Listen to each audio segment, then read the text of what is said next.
Hi there, this is Josh McKinnon with a McKinnonHomes.ca brokered by eXp Realty.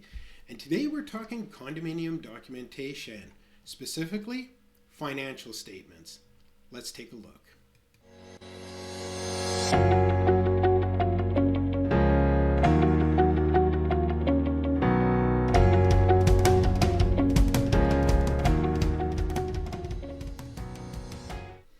All right, financial statements.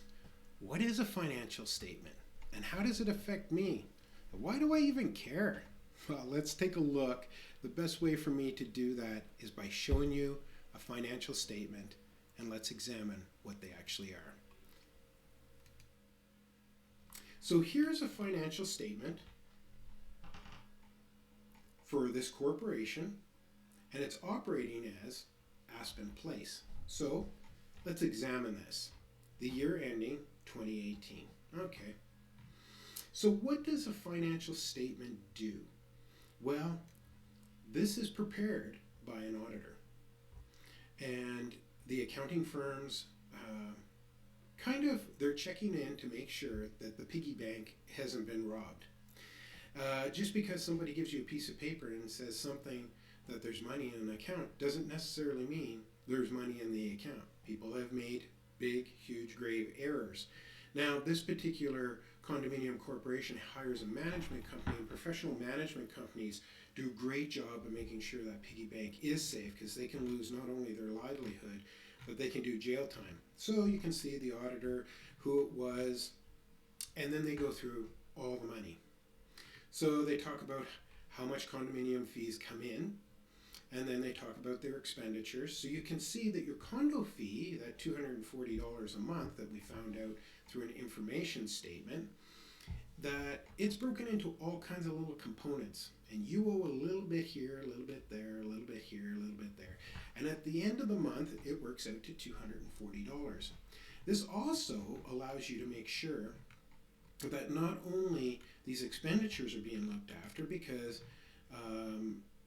we're going to look at budgets as well, but that they're not going over their budget, that they're looking after things properly. They're not running looking for money from you because they mismanaged something.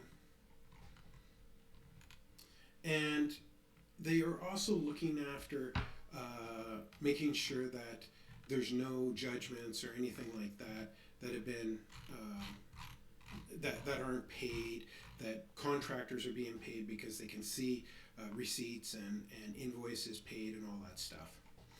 Another thing that they also do, and I'm just scrolling through this here just to give you an idea of what they look like, but you will see that here there's actually interest income that they look at. They look at things like parking lot. Now, how can a parking lot make money? Well, of course, if there's extra parking stalls, they'll rent them out and they can make a little money off of that. Sometimes people don't need it, so they don't make any money off of that, but that's okay. And they're also checking the reserve fund to make sure that it's properly funded and that the balances are there just like they're supposed to be. So, and here's a transfer being made of $24,000 into the capital replacement reserve fund. That's what they call it. And so you can see how it grows. So they do that once a year just to make sure that everything's taken care of. So why are these important? One, accountability is huge. You want to make sure that whoever's managing the corporation is certainly not taking the money and heading to Hawaii. You want to make sure that they are responsible, and this is how. They have to do it this way. It makes sense. This is also prepared in time for an annual general meeting, which then it's shared with all shareholders that show up, and then minutes of that meeting are also made. So that's a financial statement 101.